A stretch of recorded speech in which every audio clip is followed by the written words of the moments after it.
stationary over Grand Bahama Island. This is so bad for areas like Freeport in the Bahamas and just that entire island.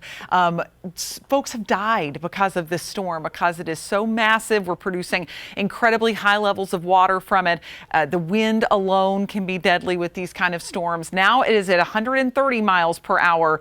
The storm has weakened as it's been sitting here, but it is still a powerful storm. But if it weakens anymore, it will get down to a Category 3. I actually expect that toward tomorrow morning. Let's get a closer look at where that eye is. And this is just crazy. I mean, really, you don't see this that often. This perfectly circular eye and not moving at all. So on the outer fringes here, getting the eye wall winds at anywhere from 100 to 130 miles per hour for hours on end along Grand Bahama Island. So just a sad situation. Really, it couldn't get much worse when it comes to getting hit by a hurricane, because at least when you see the worst of it, it moves on. It's not in this case, but it will begin to pick up speed and it will move as it goes by Florida and the Carolinas, but bringing some impacts as it's moving about 50 to 100 miles offshore of Florida through Wednesday. And then it's Wednesday afternoon that the storm would start to move through. This is a brand new track. Sorry that got cut off, but it got adjusted and it moved up. But you can see 8 p.m. on Thursday, that's when it would be a Cat 2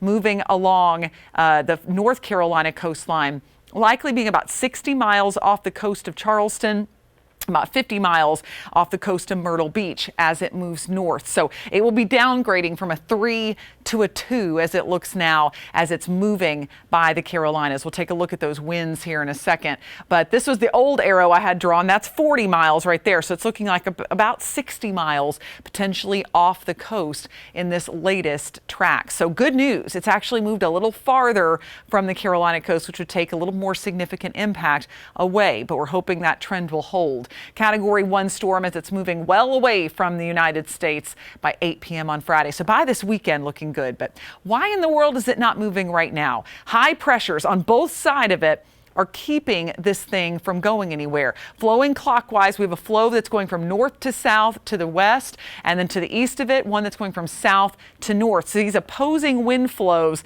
aren't giving it any place to go. It's not steering it anywhere. Well, the good news is that we will finally see a disturbance to the north that will help to pick up the storm, help to weaken this high pressure a bit and help it to move north, and then eventually to the northeast. And I say that's good news because this current track does keep it mostly offshore. However, it could make a brief landfall somewhere around the Outer Banks and still could make a landfall in South Carolina. But I want to show you the latest computer models, our spaghetti plots. Each line indicates a different computer model. And I'll tell you what, there's going to be a big difference with the models that come about 30 miles from the coast as the ones that go to about 100 miles off the coast. So we've got a pretty big range here, but all of them keeping it off the coast. So we're glad to see that. We just need to fine tune how far away it's going to be, and then potentially making a brief landfall somewhere along eastern North Carolina, perhaps around the Outer Banks as a Category 1 storm.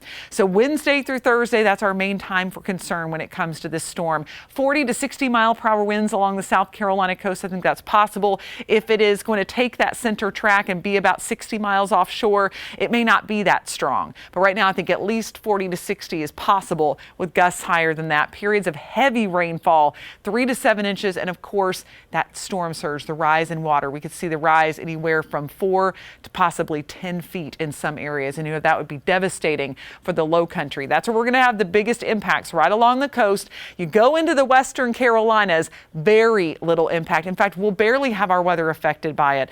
Breezy conditions, some clouds, but nothing in the way of rain as it looks right now if it takes the track that it looks like. Hurricane watch continues along the South Carolina coast as well as down the Georgia coast. That means hurricane force winds and the surge are possible. Doesn't mean it's going to happen. And I want to show you one last thing here. Hurricane force winds indicated by the red staying offshore in our wind map here. And notice how they shrink as we get along the coast and stay offshore. But the orange, that is strong tropical storm force winds, potentially up to 60 miles per hour. And that's possible all across the South Carolina and North Carolina coastline. Of course, you can always head to Fox Carolina's news app for the latest weather information anytime, day or night, for the latest, of course, on the storm and local weather. And we'll continue to bring you updates through